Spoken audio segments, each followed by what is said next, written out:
Morning once again. Single gunshot wound right to the back of the head. That's what killed Patrick Lyoya on a cold, wet, rainy day back in April 2022. It's almost in the middle, maybe a little bit below the middle. You have an opportunity to see it, I think. But that single gunshot wound is what killed him that day. It's not just me saying that. You're going to hear from Dr. Stephen Cole. He's our medical examiner, and he's going to say he can determine that because when a bullet is fired, a gun is fired, the bullet comes out, it comes out that puff of smoke, and that puff of smoke contains some gunshot residue. Now, from far away, you're not going to get gunshot residue on anything, but if it's a close shot within a few feet, you're going to be able to tell unless that gun, that barrel of the gun, was in contact or near contact with the back of the head of the individual. And he's going to tell you it was a contact or near contact wound, that gunshot wound, that killed Patrick. The barrel of the gun was on the back of the head. Now, it's not just you have to rely on his testimony about that either. You have an opportunity to see the video. You'll see the video where the defendant who sits before you here today fired that shot. It's on a cell phone video. So to some extent, your job is somewhat easy because you're going to have more video and access to different videos than just about any jury that's ever been around. You'll have a cell phone video. You'll have a body camera video. You'll have an in-car video. You'll have a security camera video from across the street. You'll see different versions of the video in terms of freeze framing videos. You'll have an opportunity to see everything and break this down video by video. One of the troopers, Zach Batchelor, he synchronized these videos. So you have all the videos together when you go to deliberate this case. You have to watch this over and over again, probably more than you wish to. But it's an important piece of evidence. But that's not the only evidence because, as I said, there's evidence that comes from the stand as well. And we'll call witnesses. And it starts out fairly simple because we're going to start out with David Bakuru. He was a friend of Patrick's. He was, Patrick spent the night at his apartment before he left that morning and died. Dave's going to tell you he was hanging out with Patrick. Patrick and him had gone back. They're both African immigrants. They had been together for a few years. They know each other. He spent the night. Ame Tushimi is the other person that was at the apartment. I think him and David were actually roommates at the time. And Ame is the one who actually took the cell phone video that morning. David says, yes, they hung out, they're drinking, having a good time, nothing special, just kind of hanging out like guys do. And so that morning, he had to wake Patrick up. Patrick had told him the night before he slept on the couch, hey, wake me up, I gotta leave before 8 o'clock, I got something to do. Now there's another individual, Mark. David doesn't remember him, Ame does, kind of says, yeah, we had to take him to his house, or had to take him to work, but just before 8 o'clock, David's gonna say, yeah, we woke him up, Patrick's gotta leave, he left with Ame, they get in Patrick's car and take off. Now, Ame's going to tell you, yeah, there was this guy, Mark, we dropped him off at his house, and then we went to see Patrick's own place. Patrick had his own apartment, so they went to Patrick's apartment to kind of check it out. He had just got it, he was kind of excited about it. So they looked at Patrick's apartment, and then they proceeded to leave again, and were driving around. They're going to hear they stopped at like a Walgreens and got some beer. They got some beer, and then they got back in the car and were driving around. Now, from Ame's perspective, he's the passenger. Patrick's driving his car, sitting in the passenger seat. He's all of a sudden notices there's noises. There's noises going on in the car. The car is making a noise. This isn't like this is an old Nissan Altima or something like that. It's not a great car. So there's noises, and Patrick comments like, what's going on? There's noises, and Patrick pulls over to the side of the road. He gets out. Now, May's kind of at this point in time, not really paying a whole lot of attention. He's on his phone. But you're going to find out at that point in time, the defendant, as a Grand Rapids police officer, had pulled him over, was in the process of pulling him over. Now, from a lot of what you're going to get now is coming from the actual body cam, the body cam that's on the officer. Okay? They've got, I think it's on his chest, essentially. It's activated when the overhead lights go on. So at the time Patrick's pulling over, the officers turn on his lights, and Patrick gets out of the car. And you're going to see this interaction between the officer and Patrick at that point in time. Patrick's like, what did I do? And the officer says, get back in the car. The defendant says, get back in the car. What did I do? Now you're going to notice at that point in time that Patrick's first language is Swahili. And there's a definite accent. So the defendant, do you speak English? Patrick says, yes. But the plate doesn't match the car. And that's true. You're going to see evidence that the plate belonged to a Ford Fiesta. This was a Nissan Altima, so the plate did not match the car. You have your driver's license. Need your driver's license. Yes, I have one. Patrick opens the door, looks in, and Ame's in there, and Ame doesn't remember a whole lot, but they look, apparently maybe tries to open the glove compartment box. You can kind of see that from the video. Opens the glove compartment box and looks in there, but there's no driver's license. So Patrick shuts the door. Now they're standing in the road, it's a residential area, and Patrick starts to just simply walk away.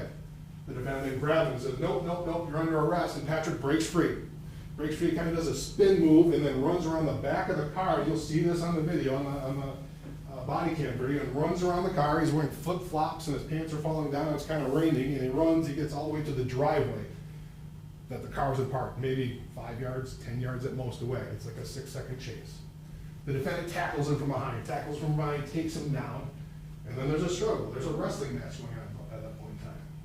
The defendant's telling him, stop resisting, stop resisting. Patrick is then trying to get out. Now you're going to hear from Wayne Butler. Wayne Butler is the homeowner where the driveway where this initial tackle takes place. This is a residential area. He's going to say it's kind of unusual for a car to get pulled over in a residential area. It's surrounded by Kalamazoo and some busier streets. And he's kind of, that's kind of weird to see a car getting pulled over there. So he actually goes out. You'll actually see him on the cell phone video now, because at this point in time, Ame realizes what's going on, and he gets out of the car and starts videotaping on a cell phone. So now you have a combination of someone's going on a body cam, you get some from the in-car video, you also have the body cam. But you have Wayne's testimony, and he's probably the one that sees it the most in terms of going for the whole thing. So he comes out, and you'll hear him in the video. He's trying to talk Patrick down. Hey, I'm a black man too. I'm a black man. You gotta calm down. Don't reach out to Ame. Ame, hey, tell him to calm down. This is a bad situation. Patrick doesn't listen. Patrick, you see him push himself up, and then he walks. He walks with the defendant holding on to him. Walks essentially across the front yard into the yard of Fred Hunter. Now, Fred's a homeowner too. He notices he doesn't have a ton to add, quite frankly, to all this, but he was there, and we're going to call him as a witness to give his impressions. He heard the struggle, he heard something about a taser, he heard, they heard the gunshot go off, but he's kind of in his house and not paying a ton of attention, but you'll hear what he did have to hear and see that day. So what happens there is then the defendant and Patrick are kind of standing. They're standing essentially in front of Fred's front door. And they're standing in front of that front door, and Patrick kind of is, struggling and spins out of it. So then they're facing each other. The defendant's got one arm on Patrick and one arm, and he decides to bring his taser. Now this is a demonstration of the taser. This is what a taser, this is the taser, it's a Taser 7. You're gonna hear about that, but this is the kind of taser he was using. You actually have the opportunity to see the taser. So he brings that taser out, and he's gonna try and tase Patrick. Patrick grabs the weapon, you'll see, this is from the body cam, grabs the taser, grabs his hand, and moves it. Moves it out of the way. The taser discharges. And that's an important piece of evidence right there. The taser discharged the first time. There's no impact. There's nothing, he's not tased. It goes into nowhere. So then the struggle's about the taser. Let go of the taser, drop the taser. You'll hear that repeatedly. There's a number of commands that you'll hear that repeatedly.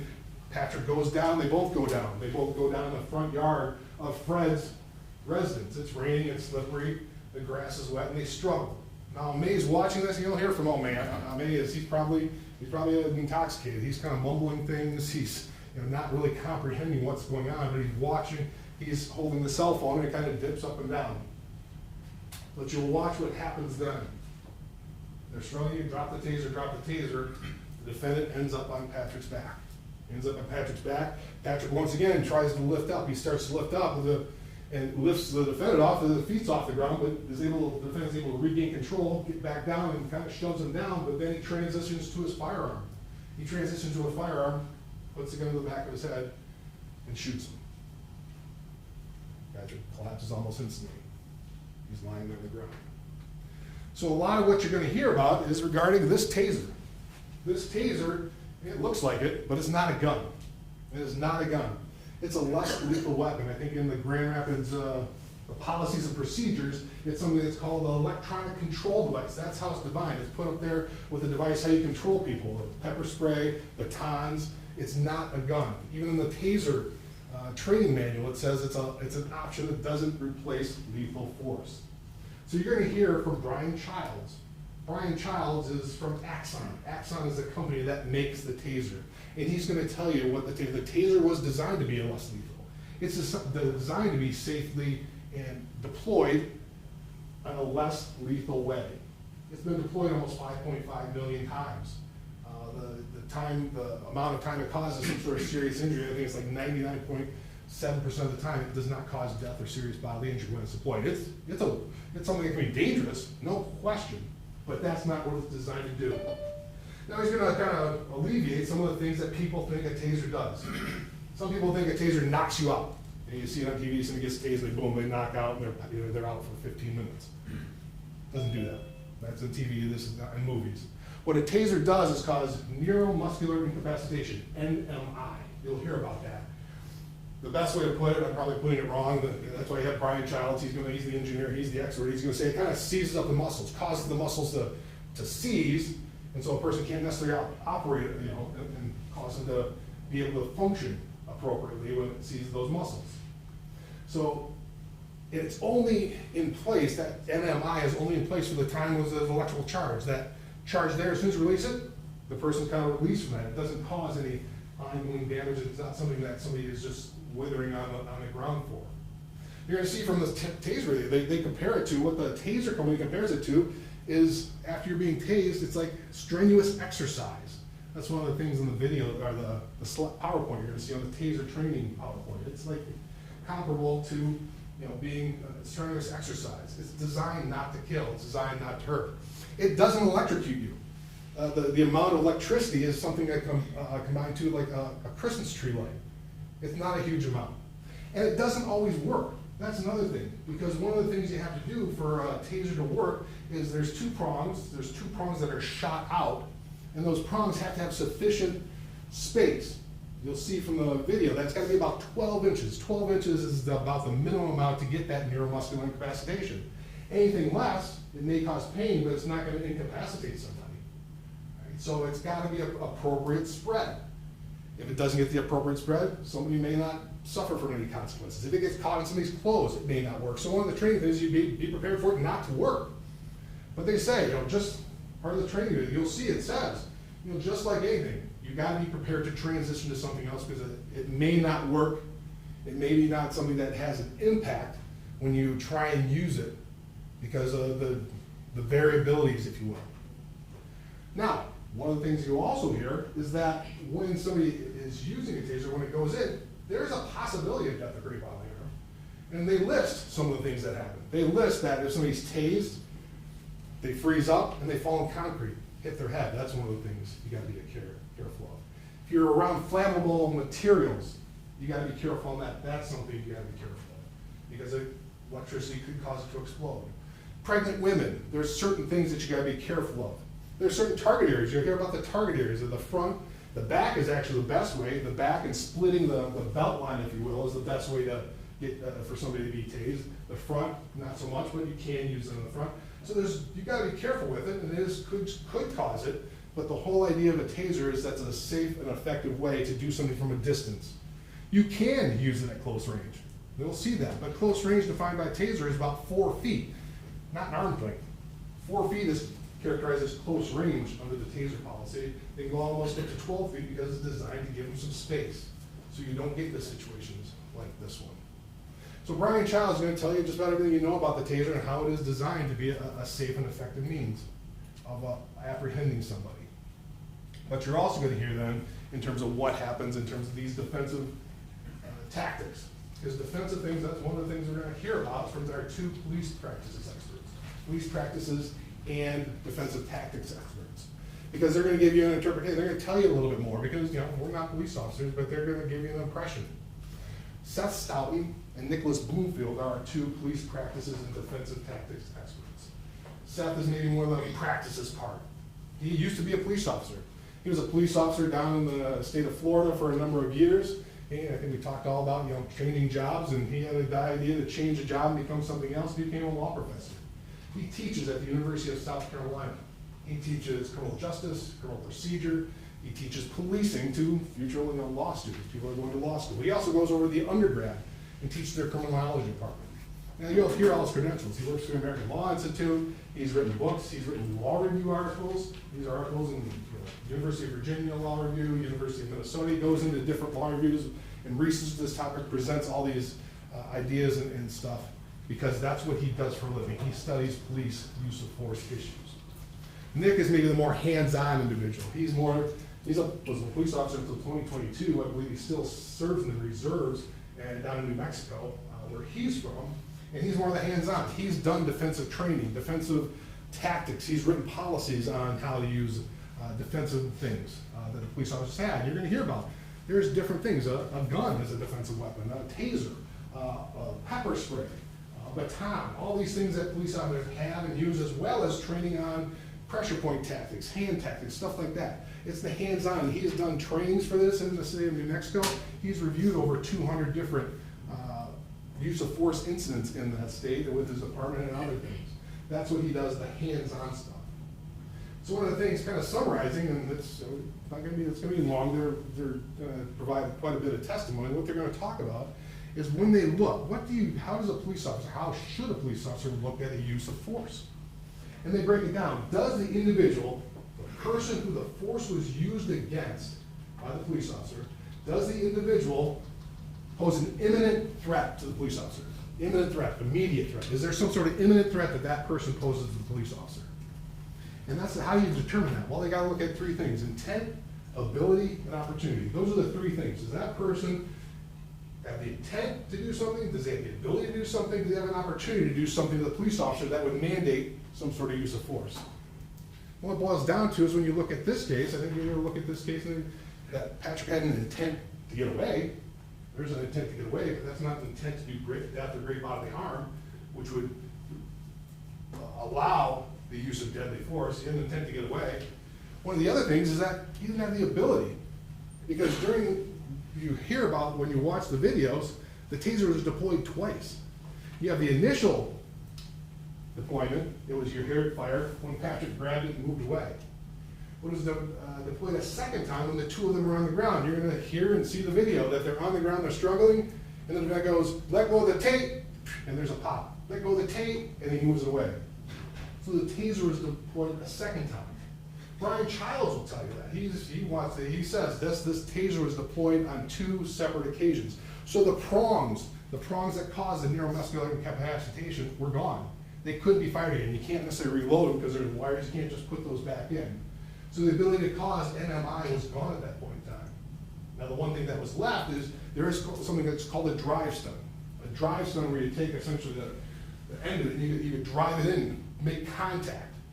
The drive stun does not cause NMI. The drive stun is a pain compliance device and it causes pain, but the drive stun itself does not cause any sort of great bodily harm. It may cause some injuries where the prongs hit or something like that, but it doesn't cause any sort of great bodily harm by the drive stun. And Brian will tell you that. So when you're looking at that, when there are 2 experts say it, well, the ability of Patrick to do anything was not there because he couldn't shoot the taser had been shot, the drive stun doesn't cause, so there was no intent, there was no ability to cause any sort of harm to the officer. But they also take a look at the officer. The officer's perspective, you kind of take a look at the officer, is a reasonable officer, is a reasonably intelligent officer, and then who's prudent in same or similar circumstances. Would that officer anticipate needing to use force, the force against the person? And you look at all the facts and circumstances, because that's what you gotta do. Reasonableness and all the facts and circumstances presented to the officer at the time. A reasonable officer in that situation would not think death was going to happen, would not think the use of deadly force was necessary, because that's what it's gotta be. It's gotta be necessary. Police officers can arrest. That's not the issue. Here. We're not saying he shouldn't have been arrested. Patrick committed crimes. There's no question about that. He committed the crime. He was driving without a license plate. He didn't have a driver's license. He resisted arrest. He pulled away. You're going to also find out that he was probably drunk driving too, because his blood alcohol level was like a 3.0 at the autopsy. Okay, so he was drunk driving. So it's not an issue of if the defendant had the right to arrest him. The issue becomes, did he have to shoot him? Did he have to kill him in the course of trying to arrest him?